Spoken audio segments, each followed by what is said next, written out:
अस्सलाम वालेकुम ख़वातीन और हज़रात, क्या हाल है जी? ठीक ठाक हैं।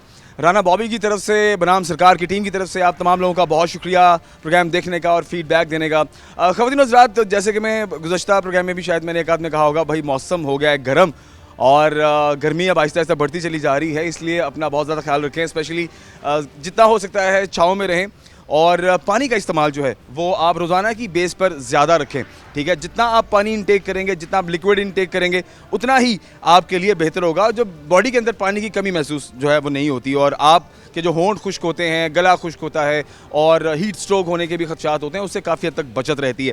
ख़वातीन और हज़रात, अब पाकिस्तान में हम अगर तालीमी मेयार की बात करें तो बहुत अरसे से हमारी जो एजुकेशन सेक्टर है वो बहुत सी ऐसी बातें, बहुत से ऐसे सवालात और कहीं ना कहीं तनकीद का शिकार भी रहा है कि हमारे ख़ासकर सरकारी इदारों में जो तालीमी मेयार है वो अप टू दी मार्क नहीं है, ठीक है। प्राइवेट स्कूलों में आप चले जाते हैं तो प्राइवेट स्कूलों में ज़ाहिर है आपसे अच्छे खासे पैसे चार्ज किए जाते हैं, तो उसमें आपको फैसिलिटेशंस भी दी जाती हैं, आपको एसी भी मिलता है, आपको पिक एंड ड्रॉप भी मिलता है, आपको अच्छे कमरे मिलते हैं, ठीक है, और आपको साफ़ सुथरा माहौल मिलता है। लेकिन जब आप सरकारी स्कूलों में जाते हैं तो सरकारी स्कूलों में आपको बिजली नहीं मिलती, या आपको पानी के पीने के मसाइल होते हैं, वॉशरूम्स के मसाइल होते हैं, उसातिज़ा की जो है वो समटाइम मौके पर मौजूद होना, स्कूल कॉलेजेस में मौजूद होना ना होना पर भी सवाल होता है, और बहुत सारी ऐसी चीज़ें हैं जो कि इंतज़ामिया से रिलेटेड होती हैं, जिन पर अक्सर सवालात उठते रहते हैं। इस वक्त मैं आपको बता दूं कि जनाब प्राइम मिनिस्टर शहबाज शरीफ साहब की तरफ से एक नोटिफिकेशन जो कि सुनने में आ रहा है और उनकी तरफ से एक डिसीजन है जो कि वो आने वाले दिनों में लेने जा रहे हैं। वो ये कह रहे हैं कि जनाब तकरीबन पूरे हमारे पाकिस्तान में 2 करोड़ 62 लाख के करीब ऐसे स्टूडेंट्स हैं जो कि स्कूल नहीं जा रहे, ठीक है, और उनमें से जो उन्होंने अज़्म उठाया है वो तकरीबन 1.5 करोड़ बच्चों को स्कूलों में वापस लाने का अज़्म उन्होंने जनाब ये कर रखा है। और इसके हवाले से अब हुकूमत के क्या इक़दाम होंगे, अभी ये जो लाहे अमल है ये हमारे सामने मंजर आम पर नहीं आया। और तालीमी इदारे इसमें क्या कर सकते हैं, उसमें क्या अपना किरदार अदा कर सकते हैं, क्या हमारे पास इतने वसाइल हैं, क्या हमारे पास इतनी स्पेस है कि हम इतने स्कूलों को इतने स्कूल बना सकेंगे और उनमें इतने बच्चों को आप तालीम दे सकेंगे, ठीक है। फिर बात करते हैं हम कि जो स्टूडेंट्स हैं उनको पढ़ाने के लिए क्या उसातिज़ा हमारे पास इतने केपेबल हैं, या उतने उसातिज़ा हमारे पास मौजूद हैं या नहीं, जो कि इतने बच्चों को, जो नए बच्चे आएंगे, जब नए एडमिशन्स होंगे तो उनको पढ़ाने के लिए वो बच्चे हैं या नहीं। अच्छा, मैं इस हवाले से एक और चीज़ आपके साथ शेयर करता चलूँ कि फैसलाबाद, क्योंकि अब हम फैसलाबाद के हवाले से आपको थोड़े आदाद शुमार बताते हैं कि फैसलाबाद के आदाद शुमार उसातिज़ा के हवाले से क्या है। सबसे पहले तो हम बात करते हैं जनाब वैकेंसीज़ की। तो टोटल जो वैकेंसीज़ हैं वो 26,094 के करीब हमारे इस रीजन फैसलाबाद के अंदर वैकेंसीज़ हैं, ठीक है। फिगर थोड़ा जो है वो आगे पीछे हो सकता है, बट जो अराउंड फिगर है वो तकरीबन 26,000 के करीब है, ठीक है। जिसमें से जो फील्ड सीट्स हैं उसातिज़ा की वो है तकरीबन 19,797, ये भी फिगर आगे पीछे हो सकता है, बट 19,797 के करीब जो है वो फील्ड सीट्स हैं। अब आपको बताते हैं जो वैकेंसीज़ खाली हैं, तकरीबन 6,297 के करीब वैकेंसीज़ खाली हैं जहां पर उसातिज़ा नहीं हैं, ठीक है। अब क्या उसातिज़ा दोबारा भर्ती किए जाएंगे और जो सरकारी तौर पर उन्हें मुख्तलिफ स्कूलों में तैनात किया जाएगा, ये भी अब आने वाले दिनों में जो है एक बात है जिस पर डेफिनेटली हम भी बात करेंगे और आप और मैं हम देख भी लेंगे, ठीक है। इसके अलावा हम बात करते हैं फैसलाबाद के बाकी आदाद शुमार की। सरकारी स्कूलों में उसातिज़ा की भर्तियां ना होने से प्राइमरी स्कूल खाली हैं। सबसे ज़्यादा प्राइमरी स्कूल्स में पीएसटी उसातिज़ा की 3,027 सीटें खाली हैं। ज़िला भर के सरकारी स्कूलों में मजमूई तौर पर 6,297 सीटें खाली हैं, ठीक है। ज़िला भर के स्कूलों में एलिमेंट्री स्कूल टीचर्स की 1,692 सीटें खाली हैं, ठीक है। फिर सेक्टर स्कूल टीचर्स की 817, सब्जेक्ट स्पेशलिस्ट की 453 सीटें खाली हैं। इसके अलावा हेड मास्टर्स और प्रिंसिपल की 302 सीटें जो है वो खाली हैं। पिछले 5 साल से भर्तियां ना होने और उसातिज़ा की रिटायरमेंट से खाली सामियों की तादाद में मुसलसल इजाफा हुआ है और हुकूमत को फिलफौर सरकारी स्कूल्स में उसातिज़ा की भर्ती का अमल शुरू करना चाहिए। यही बात जो मैंने आगाज़ में आपसे की कि अब आपको नए उसातिज़ा भर्ती करने होंगे, ठीक है। वैकेंसीज़ को हैं उन्हें फिल करना होगा, ताकि अगर आपने 1.5 करोड़ बच्चा जो है स्कूल में वापस लाना है तो उनको पढ़ाने के लिए जो कॉम्पिटेंट उसातिज़ा हैं वो भी होने चाहिए। ख़वातीन हज़रात, आज मैं एक सरकारी स्कूल के अंदर मौजूद हूँ और यहाँ पर हम टीचर्स से मुलाकात करेंगे, ठीक है, और जो यहाँ की इंतज़ामिया है उनसे भी बात करेंगे और एक पॉइंट ऑफ व्यू जानने की कोशिश करेंगे कि उनका पॉइंट ऑफ व्यू क्या है शहबाज शरीफ साहब के इस डिसीजन के हवाले से कि अगर 1.5 करोड़ बच्चा आप वापस लाते हैं तो क्या आप उन्हें वो सहूलियत दे पाएंगे। ठीक है, फिर उसके साथ साथ सरकारी स्कूलों में जो बाकी सहूलियात हैं, बाकी इंतज़ामात हैं, वो किस हद तक ठीक हैं या किस हद तक ठीक होने वाले हैं, उस हवाले से भी बात होगी। ठीक है, और स्कूल इसमें क्या किरदार अदा कर सकते हैं, क्या नए स्कूल और तामीर किए जाएं या पुराने स्कूल के ही अंदर जो इतने बच्चे हैं जो कि पूरे आपके पाकिस्तान भर में हैं, उनमें ही उन बच्चों को तालीम दी जाए। इस हवाले से हम आज के इस प्रोग्राम में बात करेंगे और देखते हैं कि ये पैगाम आज का जो है वो बनाम सरकार पहुंचता है तो इस पर क्या आने वाले दिनों में लाया अमल हमें देखने और सुनने को मिलता है। मेरे साथ रहिए, आइए आगे बढ़ते हैं और मुलाकात करते हैं कुछ उस्ताद से। ख़वातीन और हज़रात, हुकूमत पाकिस्तान की तरफ से और वज़ीर आज़म पाकिस्तान की तरफ से तालीमी एमरजेंसी का ऐलान है और इस वक्त हम थोड़ा सा वक्त ले रहे हैं जनाब president of Punjab association subject specialist जनाब मियाँ सईद साहब से थोड़ा सा वक्त हमने मांगा है। इनकी बड़ी मेहरबानी है। अस्सलाम वालेकुम सर। सर कैसे आप? ठीक ठाक हैं सर। कुछ चीज़ें जो कि मैं सईद साहब आपसे जानना चाहूँगा और ज़ाहिरी बात है आप लीड करते हैं पास को, तो ऑब्वियसली इसमें आपके जो मशवरे होंगे वो हमारी पंजाब जो एजुकेशन सेक्टर है और हमारी जो पंजाब गवर्नमेंट है उसके लिए काफ़ी फ़ायदेमंद साबित होंगे। अच्छा, जैसे कि आप जानते हैं कि अब वज़ीर आज़म पाकिस्तान की तरफ से एक तो एजुकेशन यानी तालीमी एमरजेंसी का ऐलान है और 1.5 करोड़ बच्चा स्कूल में वापस लाने का अज़्म है। क्या देखते हैं इस डिसीजन को? पहले सवाल से बताइए जी। बिस्मिल्लाहिर्रहमानिर्रहीम। असल में गवर्नमेंट का ये इक़दाम जो है ये नहायत ही काबिल तहसीन है कि जो बच्चे हमारे स्कूल से बाहर हैं उनको स्कूल में आना चाहिए और हर बच्चे के लिए तालीम जो है वो होनी चाहिए। ये हर बच्चे का बुनियादी हक़ है। तालीम उसको है जो है वो डोर स्टेप में मिलनी चाहिए, जिसके लिए गवर्नमेंट जो है वो कोशा है और हम उनको खराज तहसीन पेश करते हैं कि उनका ये इक़दाम जो है ये नहायत ही लायक तहसीन है। अच्छा सईद साहब, मुझे ये बताइए, अब 1.5 करोड़ बच्चा अगर स्कूलों में आता है, ठीक है, तो कैपेसिटी आपको नज़र आती है कि पंजाब के स्कूलों में या पाकिस्तान भर के स्कूलों में इतनी कैपेसिटी है कि आप इन बच्चों को दोबारा क्लासेस में बिठा सकते हैं? आपके पास स्पेस है, आपके पास कंप्लीट इंतज़ाम है, आपको चैलेंजेस नहीं होंगे? आपको नज़र आता है कि ये फौरी तौर पर मुमकिन है या इंतज़ाम करने पड़ेंगे? जी, इसके लिए इंफ्रास्ट्रक्चर जो है वो हमारे पास इतना नहीं है कि हम फौरी तौर पर उसको अकोमोडेट कर सकें, लेकिन ये है कि जब ये बच्चे आएंगे तो हमारे पास जो ऑलरेडी वसाइल मौजूद हैं उनको बरूए कार लाकर हम किसी हद तक इसको कामयाब कर सकते हैं। लेकिन जो सबसे बड़ा इशू है वो ये है कि हमारे यहाँ 2018 से पंजाब में जो है ये टीचर की भर्ती नहीं हुई, तो 2018 तो ये कम बे 6 साल बनते हैं। तो इन 6 सालों में जब हमारे टीचर जो हैं वो कम हो गए हैं और डे बाई डे जो है वो रिटायरमेंट जो है वो भी बहुत तेज़ी से हो रही है, तो इससे जो खिलाफ और हो रहा है ये हमारे लिए सिचुएशन जो है ये ज़्यादा तशवीश का बायस है। गवर्नमेंट को चाहिए कि वो फौरी तौर पर टीचर की भर्ती जो है उस पर से पाबंदी उठाए और फौरी तौर पर जो नए टीचर हैं उनको रिक्रूट करे। अच्छा सर, मुझे ये बताइए ये जो पाबंदी लगाई क्यों गई थी, क्योंकि बहुत सारे ऐसे हमारे नाजरीन होंगे जिनको पता ही नहीं होगा कि पाबंदी लगाई क्यों गई थी। और ये 6000 के करीब, अब फैसलाबाद अगर हम हमारे ज़िले की बात करें तो तकरीबन 6000 से ज़ायद की वैकेंसीज़ खाली हैं जहाँ पर टीचर्स तैनात ही नहीं हैं। तो रीज़न क्या थी और इस कमी की वजह से हमें बहुत सारे कौन कौन से ऐसे चैलेंजेस हैं जिनका सामना करना पड़ रहा है? जी, एक तो ये है कि ये मुख्तलिफ गवर्नमेंट जो हैं वो बदलती रही हैं वक्फे से, तो जिस गवर्नमेंट ने भी इनिशिएटिव लेने की कोशिश की तो उसका टन्योर जो था वो इतना नहीं था कि वो इसमें ये काम कर पाती। एक तो ये वजह है और दूसरी वजह ये है कि फिर इसके लिए गवर्नमेंट को एक बजट जो है वो भी ज़ाहिर है कायम करना पड़ता है, ये भी वजह हो सकती है।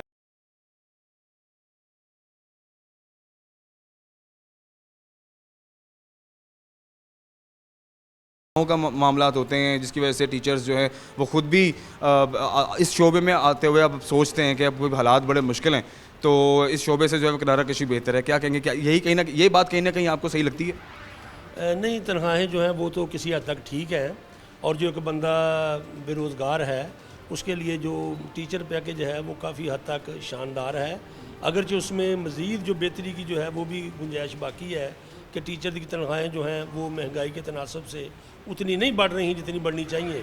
तो बाहर का भी एक बंदा जो बेरोज़गार है उसने अपनी गवर्नमेंट का नए सिरे से आगाज़ करना है, तो ये किसी हद तक इसको हम कह सकते हैं कि ये काफ़ी है। लेकिन अगर चाहिए इसमें ये तनख्वाहें जो है ये कम है, तो गवर्नमेंट को चाहिए कि जो ऑलरेडी एम्प्लॉई जो है वो काम कर रहे हैं उनकी तनख्वाहें जो हैं वो भी बढ़नी चाहिए। और जो एक डिस्पैरिटी है कि जो आला ऑफिसर हैं उनको तनख्वाहों का पैकेज कुछ और है, और जो एजुकेशन डिपार्टमेंट में या दीगर डिपार्टमेंट में जो लोग हैं उनके तनख्वाहों का पैकेज कुछ और है। तो ये पैकेज जो है ये भी शानदार करना चाहिए, क्योंकि किसी भी किस्म की रगबत जो है ये उसी वक्त होती है जब पैकेज जो है वो शानदार हो। अच्छा, मुझे अब एक ये भी ज़रूरी बात है, क्योंकि गवर्नमेंट सेक्टर की जो स्कूल में जो बच्चों की जो फीसें होती हैं वो ज़ाहिर बात है प्राइवेट सेक्टर से काफ़ी हद तक कम होती हैं, ठीक है। तो क्या इसमें भी आने वाले दिनों में हम ये उम्मीद रख सकते हैं कि जो बच्चों की फ़ीसें होंगी वो भी बहुत मुनासिब होंगी, ताकि अभी जो महंगाई की सूरत हाल है और एक इन्फ्लेशन की जो सूरत हाल है तो कहीं ना कहीं उसका इफ़ेक्ट बच्चों की तालीम पे नहीं पड़ेगा? आपको लगता है कि ये मुमकिन है, ऐसा होगा आने वाले दिनों में? असल में जो बच्चों की फ़ीस है ना वो हम फ़रोग़ तलीम फ़ंड में 20 रुपये लेते हैं। तो ये 20 रुपये जो हैं ये तो बहुत ही, अगर आजकल के दौर में देखा जाए तो एक महीने के 20 रुपये ये तो बहुत ही थोड़े हैं, कम हैं, ये अफेक्ट नहीं कर रहे। असल में जो किसी बच्चे के घर के अखराजात हैं उसके अपने ज़ाती अखराजात हैं, ये अफेक्ट करते हैं कि बच्चे को एक स्कूल में आने के लिए जिस कदर उसको कन्वेस की ज़रूरत है, उसको दीगर वसाइल की ज़रूरत है, तो ये वसाइल जो हैं ये बच्चे को मुतासर करते हैं। फ़ीस जो है ये ऐसा जो मुतासर नहीं करता। बुक्स और कॉपियाँ आपको पता है मार्केट में बहुत महंगी मिलती हैं, ठीक है। तो ये भी थोड़ा सा आसानी के लिए बता दें कि क्या गवर्नमेंट को आप ये मशवरा देते हैं कि जो बच्चे जिनके पेरेंट्स की इतनी सख्त नहीं है तो उनको बुक्स और कॉपीज़ भी अगर गवर्नमेंट की तरफ से मुहैया कर दी जाएँ तो उनके लिए काफ़ी आसानी हो? जी, जो बुक्स हैं ये तो ऑलरेडी गवर्नमेंट जो है वो प्रोवाइड कर रही है और हर बच्चे को बुक्स जो हैं वो मिल रही हैं। अलबत्ता जो यूनिफॉर्म है या बच्चों के शूज़ हैं ये गवर्नमेंट नहीं दे पाती।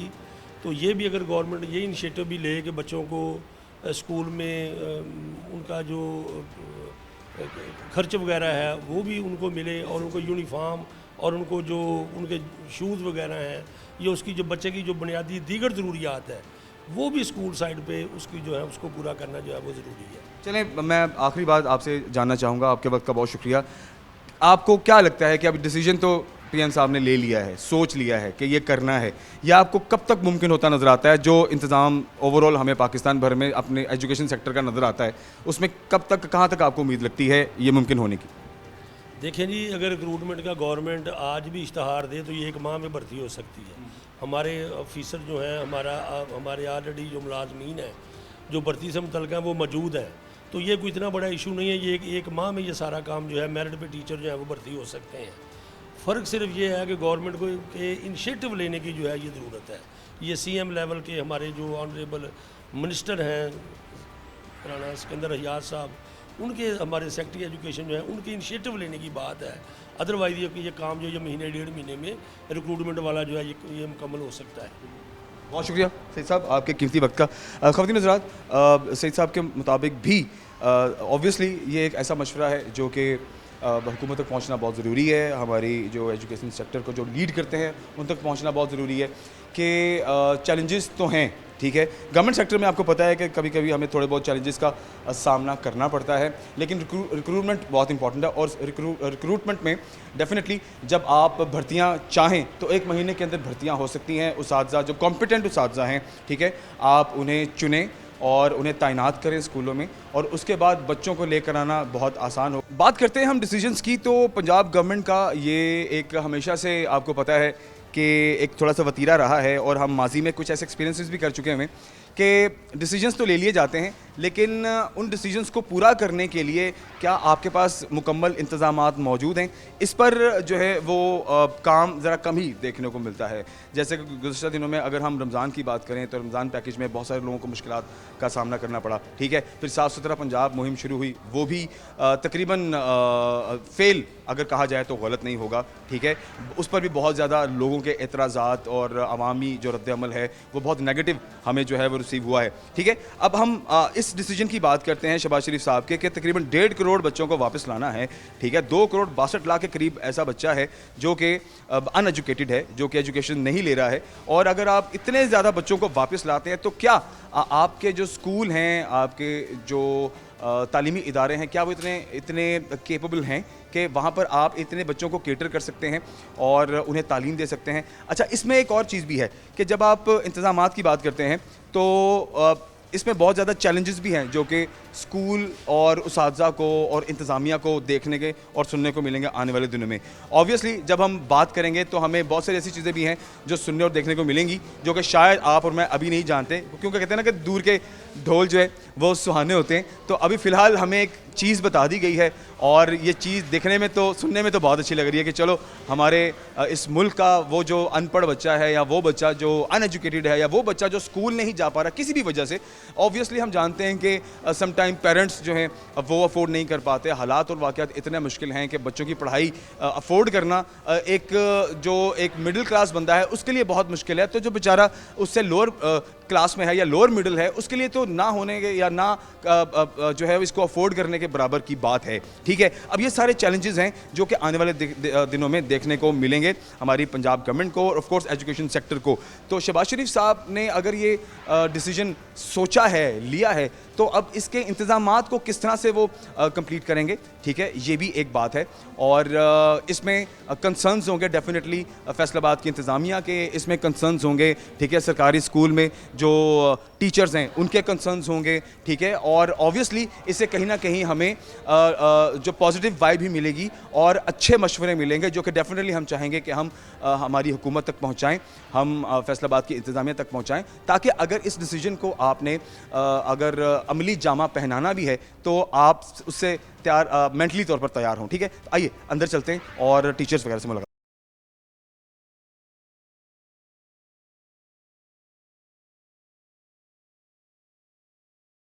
हज़रात, इस वक्त मैं हायर सेकेंडरी ब्लॉक के अंदर मौजूद हूँ और यहाँ पर जो मुझे अभी सुनने में इंफॉर्मेशन मिली है वो ये मिली है कि यहाँ पर तकरीबन 9 वैकेंसीज़ हैं जहाँ पर सब्जेक्ट स्पेशलिस्ट तैनात हैं और उनकी भर्ती है। लेकिन यहाँ पर 5 जो है वो सीट्स फिल हैं, 4 खाली हैं और यहाँ पर जो 5 लोग हैं वो 9 लोगों का काम करते हैं।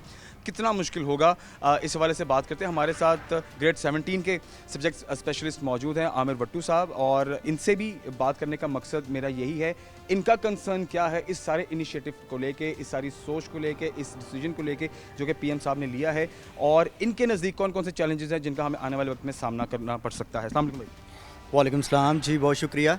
मैं यहाँ पे सब्जेक्ट स्पेशलिस्ट इकनॉमिक्स के तौर पे काम कर रहा हूँ और हमारे स्कूल के अंदर 5 ऐसे साहबान हैं और 4 जो है ना वो वैकेंसीज खाली हैं। तो उनका रिक्रूटमेंट जो है या इनकी तैनाती के लिए आप गुज़श्ता माजी में चले जाएँ तो अभी तक कोई काम नहीं किया गया। देखें कि 2015 में हमारी रिक्रूटमेंट हुई थी और 2015 के बाद जो है ना ये 16 में सिलेक्शन हुई है और 8 साल गुजर चुके हैं। उसके बाद एसएस की सब्जेक्ट स्पेशलिस्ट की भर्तियां नहीं आई और कोई रिक्रूटमेंट नहीं हुई। तो आज देखा जाए तो जिस तरह से हमारे अदारे के अंदर 4 वैकेंसीज खाली हैं और उनका काम भी जो है दीगर हमारे जो, क्योंकि ये जो सब्जेक्ट स्पेशलिस्ट हैं ये अपने अपने सब्जेक्ट को ही सिर्फ महारत रखते हैं, ठीक है, रखते हैं। तो इस तरह देखें कि अब इस्लामियात है या मुतालिया पाकिस्तान है या दीगर सब्जेक्ट्स हैं, तो अगर साइंसेस के बंदे वो पढ़ाएंगे तो मेरा ख्याल है कि वो रेलिवेंट फील्ड में उस तरह से परफॉर्म। ऑब्वियसली फिर वो आप बच्चों को उस तरह से चीज़ समझा भी नहीं सकते जो चीज़ आपकी खुद की समझ में कम है। डेफिनेटली अगर मैं सब्जेक्ट स्पेशलिस्ट इकनॉमिक्स हूँ तो केमिस्ट्री का जो है वो डेफिनेटली मैं जो है ना उसको अच्छे तरीके से परफॉर्म नहीं कर पाऊँगा। यही सिचुएशन जो है वो दीगर अदारों की है कि वहाँ में भी आप जो है देखें तो 2 या 3 इतने एसएस रह गए हैं और मोस्टली जो है अदारे उनमें 14 to 16 एसएस की सीट्स हैं और जिनमें सिर्फ और सिर्फ आज 4 से 5 एसएस बाकी हैं। तो मैं चाहता हूं कि गवर्नमेंट को इस बारे में सोचना चाहिए और अब जो है वो रिक्रूटमेंट होनी चाहिए, गवर्नमेंट को इस तरफ सोचना चाहिए, हमारे जो है वो सूबाई वज़ीर साहब को, और जो है ये हमारी रिक्वेस्ट है जो वज़ीर आला से और दीगर वज़रा से कि इस जो स्पेशली जो हायर सेकेंडरी हिस्सा है ये अभी जो है ना वो डिग्रेडेशन का शिकार है, इसके बारे में सोचा जाए ताकि टीचर की रिक्रूटमेंट मुकम्मल हो सके और एडमिशन का सिलसिला भी जो है ना वो ये बढ़ सके। अच्छा, अब देखें 1.5 करोड़ बच्चा अगर वापस आता है तो उसके लिए आपको एक पूरी फ़ौज चाहिए, ठीक है, और टीचर्स की अगर हम सिर्फ ज़िला फैसलाबाद की बात करें तो 6000 वैकेंसीज तो यहाँ खाली हैं ओवरऑल बात करें। तो अगर आप पूरे पाकिस्तान की बात करते हैं तो वो तो बहुत बड़ा नंबर होगा। तो ये सिलसिला शुरू हो जाए तभी आप बच्चों को भी स्कूल में वापस लाने के लिए उसको आप केटर कर पाएंगे। क्या आपको लगता है कि अब आने वाले 1 महीने में, 2 महीने में या 3 महीने में या जितना भी टाइम गवर्नमेंट लेती है ये मुमकिन है? देखिए कि कॉन्स्टिट्यूशन ऑफ पाकिस्तान में भी जो आर्टिकल 25 जो है ये compulsory free and compulsory education को इंश्योर करता है, और उसके मुताबिक जो है ना 5 to 15 ईयर्स के जितने भी चाइल्ड्स हैं उनको स्कूल में एनरोल करना चाहिए। और देखें कि जितने स्कूल्स के अंदर एनरोल हैं उनके अकॉर्डिंग भी जो टीचर्स की वैकेंसीज़ हैं वो शॉर्ट होती जा रही हैं। और अगर जो 2.5 करोड़ जो बच्चा है जो एक सर्वे के अकॉर्डिंग अभी स्कूल से आउट ऑफ स्कूल है, अगर उसको भी एडमिशन दिलवाया जाए स्कूल्स के अंदर तो मैं समझता हूँ कि उसके लिए बहुत जो है ना वो जल्द बेसिस पर जो स्टूडेंट्स के टीचर्स की रिक्रूटमेंट बहुत ज़रूरी है, ताकि क्योंकि मौजूदा सिचुएशन में भी अगर टीचर्स की कमी है तो अगर नए बच्चे भी स्कूल्स में गवर्नमेंट के इनिशिएटिव के मुताबिक अगर आते हैं तो इस तरह उनके लिए ये बहुत ज़रूरी बन जाएगा कि दीगर भर्तियों की तरफ भी गौर दिया जाए। बहुत शुक्रिया। अच्छा जी, मैं यहाँ पर एक चीज़ ऐड ऑन करता चलूँ, वो ये कि बच्चों को भर्ती करने का या बच्चों को स्कूल वापस लाने का जो है सिलसिला, ये तो हमारी गवर्नमेंट ने सोच लिया है। अब मुझे एक बहुत बड़ा चैलेंज नज़र आ रहा है, वो ये नज़र आ रहा है कि देखिए अब हर इदारे का अपना एक तहफ़्फ़ुज़ है, हर इदारे की एक नीड है, ठीक है ना। अब वहाँ पर अगर आप रिक्रूटमेंट करते हैं, वहाँ पर आप नई भर्तियाँ टीचर्स की करते हैं तो ज़ाहिर है उनके लिए आपको बजट चाहिए, आपने उनको तनख्वाहें भी देनी है, ठीक है। अब जो सूरत हाल इस टाइम पाकिस्तान में इकॉनमी की है, जो सूरत हाल इस टाइम इनकम की है हर बंदे की, ठीक है ना, जो सूरत हाल इस टाइम हमारी महंगाई की है, उन सारी चीज़ों को सामने रखते हुए ये एक बहुत बड़ा चैलेंज है। बाकी सारी चीज़ें तो ठीक हैं, बच्चे भी आ जाएंगे, रिक्रूटमेंट भी हो जाएगी, जो नए टीचर्स हैं वो तैनात भी हो जाएंगे, भर्ती भी हो जाएंगे और हमारा सिस्टम चल पड़ेगा। लेकिन इसको चलाने के लिए उन टीचर्स को जो गवर्नमेंट ने तनख्वाहें देनी है वो कहाँ से आएंगी, ये एक बड़ा सवाल है। आइए आगे बढ़ते हैं और लोगों से बात करते हैं। ख़वातीन और हज़रात, पीएम पाकिस्तान शहबाज शरीफ साहब का डिसीजन 1.5 करोड़ स्टूडेंट्स को वापस लाने का अज़्म है, और इस डिसीजन को लेने के बाद हमारे एजुकेशन सेक्टर में ऐसे कौन कौन से चैलेंजेस हैं जिनका हमें आने वाले वक्त में सामना करना पड़ सकता है, इस हवाले से एजुकेशन सेक्टर से रिलेटेड लोगों की राय बहुत अहम है। हमारे साथ इससे मौजूद है काशिफ ज़िया साहब जो कि CEO एजुकेशन फैसलाबाद हैं। आपका वक्त का बहुत शुक्रिया सर। आपसे भी राय लेना बहुत ज़रूरी है इस सारे वाक़े और इस सारे मामले को लेके और इस डिसीजन को लेके आपकी दूरअंदेशी क्या है। काशिफ सबसे पहले तो ये बताइए कि आप इस डिसीजन को किस तरह से देखते हैं? जी बहुत शुक्रिया। बिस्मिल्लाहिर्रहमानिर्रहीम। मैं समझता हूँ कि गवर्नमेंट की ये अनाउंसमेंट एक बहुत अच्छी अनाउंसमेंट है कि वो बच्चे जो आउट ऑफ स्कूल्स हैं पूरे कंट्री के अंदर उनको स्कूल्स के अंदर लेकर आना, ताकि वो एक हमारे माशरे का एक अच्छा शहरी साबित हो सके। इसके लिए यकीनन हर डिस्ट्रिक्ट एजुकेशन अथॉरिटी की एक रिस्पॉन्सिबिलिटी है कि इस सिलसिले में जो हदायत गवर्नमेंट की तरफ से आती हैं उन पर अमल दरामद करते हुए इन लोगों को स्कूल एजुकेशन डिपार्टमेंट में इनको एंटर करना, स्कूलों के अंदर इनको दाखिल करना। जनरली हमारी कंपेन जारी है क्योंकि हर साल जब नई क्लासेस शुरू होती हैं तो हम तमाम स्कूल्स को एक टारगेट देते हैं, इसके अंदर वो बच्चे भी हम शामिल करते हैं जिसकी हमें इत्तला मिलती है कि इतने बच्चे डिस्ट्रिक्ट के आपके आउट ऑफ स्कूल्स हैं, तो उनका हम एक टारगेट बनाते हैं। लास्ट ईयर भी हमने अल्हम्दुलिल्लाह तकरीबन 25,000 बच्चे प्रीवियस जो हमारे पास इनरोलमेंट से उससे ज़्यादा हमने किए थे। ये वही बच्चे थे जो स्कूल से बाहर थे। तो इस दफ़ा भी उसी तरह ही हम एक अच्छे तरीके से कैंपेन चला रहे हैं, हमारे स्कूल्स भी चला रहे हैं, स्कूल काउंसिल की मदद से चला रहे हैं, खुद भी कैंपेन करते हैं ताकि अगर ऐसे बच्चे कहीं आइडेंटिफाई होते हैं तो उनको हम स्कूल्स के अंदर लेकर आ सकें। अच्छा सर, देखें चैलेंजेस की बात करते हैं। मुझे पहले ये बताइए, इतना बच्चा वापस आना और फिर फैसलाबाद जैसे डिस्ट्रिक्ट में तकरीबन 6,000 से ज़ायद वैकेंसीज़ का खाली होना, ठीक है, कुछ टीचर्स जो हैं वो रिटायर हो चुके हैं, कुछ वैकेंसीज़ खाली हैं, टीचर्स छोड़ चुके हैं। ये वैकेंसीज़ फिल होना आपकी नज़र में कितना ज़रूरी है अगर सिर्फ फैसलाबाद के हवाले से अगर बच्चों को वापस लाना? जी यकीनन इसमें चैलेंजेस तो समझते हैं, चैलेंजेस को ही अचीव किया जाता है। तो इसमें जहाँ पर दूसरी कई एफ़र्ट्स हैं वहाँ पर यकीनन हमें टीचर्स की भी ज़रूरत है और गवर्नमेंट इस पर बड़ी संजीदा है, तो इस पर वो काम भी कर रही है, क्योंकि हमारे कुछ स्कूल ऐसे हैं जहाँ पर स्टाफ ज़्यादा है, तो गवर्नमेंट उनको रैशनलाइज करना जा रही है ताकि यहाँ पर उनकी कमी उसको इस तरह से पहले पूरा किया जा सके। तो पहले सबसे पहले तो यही एक गवर्नमेंट करने जा रही है कि जहाँ पर टीचर्स कम है और जहाँ पर ज़्यादा वहाँ शिफ्ट करके उस कमी को पूरा किया जा सके। उसके बाद फिर गवर्नमेंट अपना एक प्लान बनाएगी, वो जो सीटें रह जाएंगी और उसको फिर उसके तरह से उन्होंने उनको हायर करना है। और मैं समझता हूँ कि ये गवर्नमेंट का ये भी इकदाम एक अच्छा इकदाम होगा, क्योंकि इससे जो हमारी ज़रूरत है वो पूरी हो। सर देखें, अब ये चलें एकदम तो अब ये सोच लिया है। देखें, हम जब बात करते हैं गवर्नमेंट की, तो जो पहले कुछ चीज़ें डिसीजंस लिए गए वो भी कहीं अधपचते बीच में रह गए, कंप्लीट नहीं हो सके। अगर हम इस डिसीजन की बात करते हैं तो देखें, पूरे पाकिस्तान भर में अगर 2,62,00,000 एक राउंड फिगर के करीब जो बच्चा है जो बाहर है, जिसको वापस लाने का अज़्म है, तकरीबन 1.5 करोड़ बच्चे को, तो उसमें स्ट्रेंथ की बात करते हैं तो स्ट्रेंथ तो ऑटोमेटिकली बढ़ेगी। अब देखें, हमने जो अभी तक देखा है, हमने जो अभी तक सुना है कि जब ज़्यादा स्ट्रेंथ होती है तो बच्चों को हर चीज़ समझाना, बच्चों तक टीचर की हर बात पहुंचाना ज़रा मुश्किल हो जाता है। इसलिए पेरेंट्स भी हमेशा चाहते हैं कि जहाँ जिस क्लास में कम स्ट्रेंथ हो ताकि उनके बच्चों पर तवज्जो ज़्यादा हो। तो क्या अगर स्ट्रेंथ बढ़ जाएगी तो आपको लगता है कि क्वालिटी जो टीचिंग है वो हो पाएगी? नहीं, इंशाअल्लाह, क्योंकि हमारे जो स्टाफ है, गवर्नमेंट जो टीचिंग स्टाफ है माशाल्लाह बड़ा क्वालिफाइड होता है। बहुत सारे लोग हमारे एमफिल हैं, पीएचडी हैं। मैं नहीं समझता कि अगर उनकी क्लास में 10-10, 15-15 बच्चों का अगर इजाफा हो जाएगा तो किसी तरह भी कि वो उसको कंट्रोल नहीं कर पाएंगे, उसका क्वालिटी का कोई अंदाज़ होंगे, ऐसा नहीं होगा, क्योंकि ऑलरेडी सिस्टम चल रहा है। यकीनन उसका हमने रेंज भी किया हुआ है। जैसे अगर कहीं शॉर्टेज है तो स्कूल काउंसिल बाख्तियार है, वो खुद से 1 से 2 टीचर्स खुद से हायर कर रख सकते हैं, और उन्होंने रखे भी हुए हैं।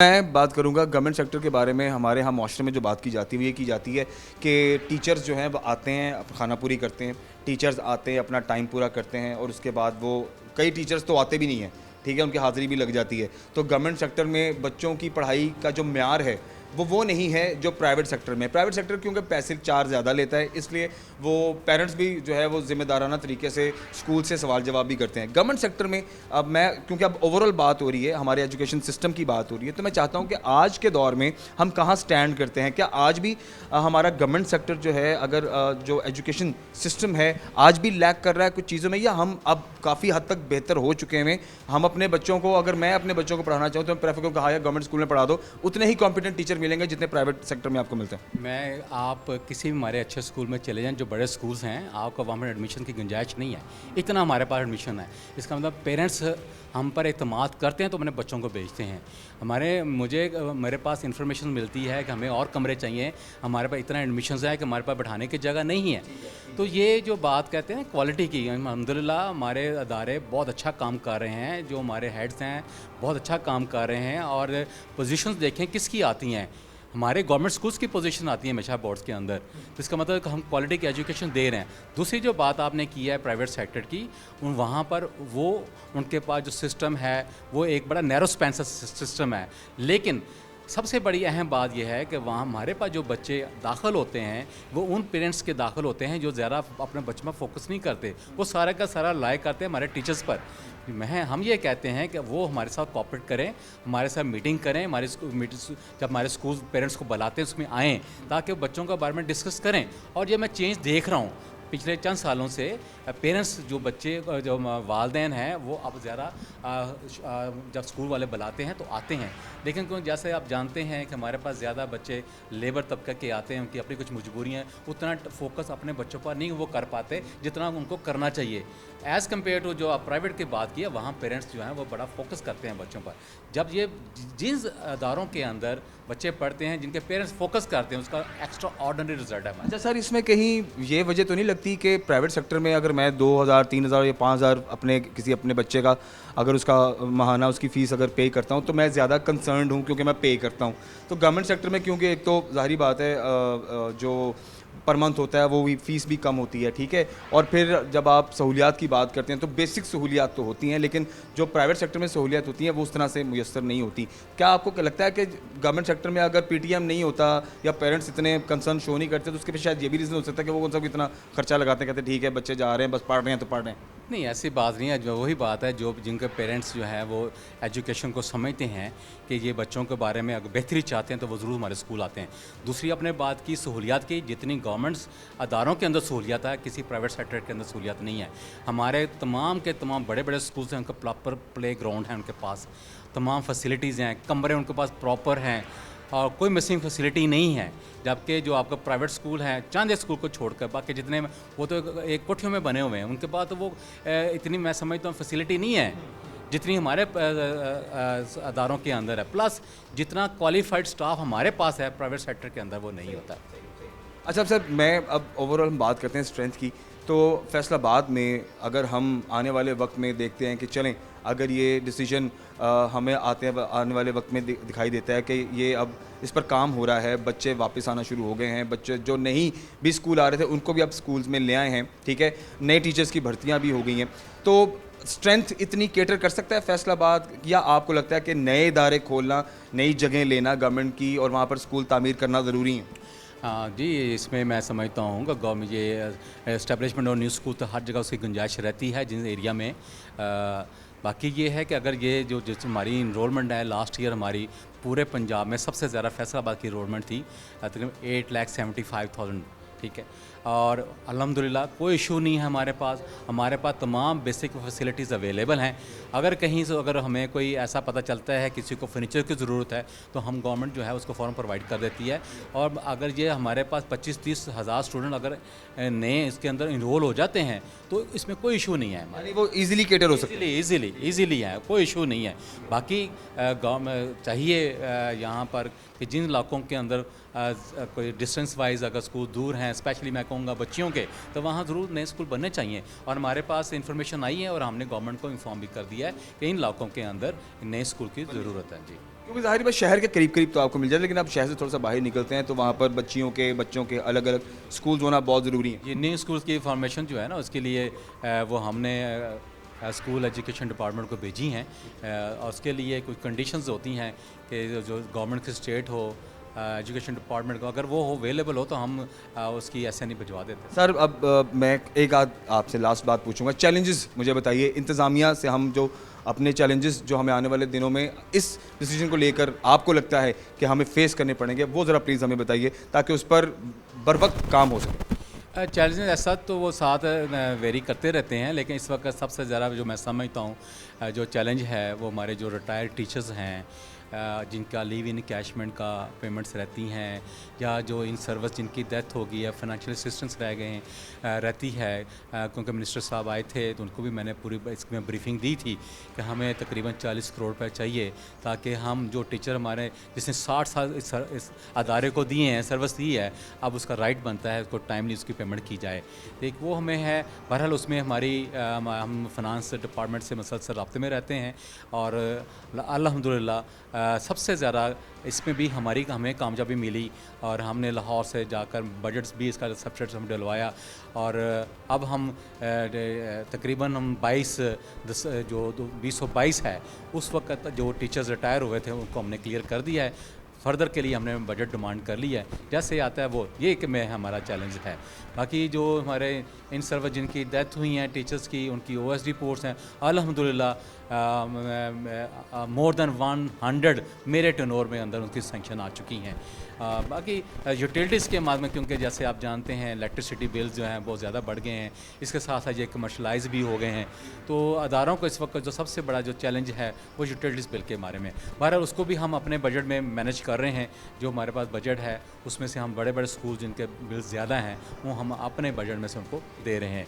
NSB क्योंकि गवर्नमेंट देती है स्कूलों के अंदर और उसमें भी हमने कहा है कि मौजूदा हालात के मुताबिक अदारों को उसमें इजाफा किया जाए ताकि ये अपने जो रिपेयर मेंटेनेंस है, इस यूटिलिटीज़ के बिल हैं वो आसानी के साथ अदा कर सके। मिनिस्टर साहब ने वादा किया है, उम्मीद करते हैं कि इंशाल्लाह ताला इसमें इजाफा होगा। बहुत शुक्रिया sir, thank you very much. ख़वातीन हज़रात, आज के प्रोग्राम में हमने बात की पीएम पाकिस्तान जनाब शहबाज शरीफ साहब की तरफ से जो डिसीजन लिया गया है 1.5 करोड़ बच्चे को वापस लाना है और पाकिस्तान भर के जितने भी स्कूल हैं वो फिर से आबाद होंगे और गवर्नमेंट सेक्टर को बहुत सारे चैलेंजेस का भी सामना होगा आने वाले दिनों में, लेकिन हम उन तमाम चैलेंजेस को पूरा कर लेंगे और इंशाल्लाह हमारे आने वाले वक्त में मुस्तकबिल में यही वो बच्चे हैं जो बड़े बड़े डॉक्टर्स, इंजीनियर्स, आर्मी ऑफिसर्स और दुनिया के बड़े बड़े ओहदों पर फाइज होंगे और अपना नाम और अपने मुल्क का नाम रोशन करेंगे। शायद यही एक थॉट है शहबाज शरीफ साहब की कि हमारा वो बच्चा जो स्कूल नहीं आ रहा, जो स्कूल से बाहर है, उसे वापस लाया जाए और उसे एक अच्छा इंसान बनाया जाए, उसे तालीम के जेवर से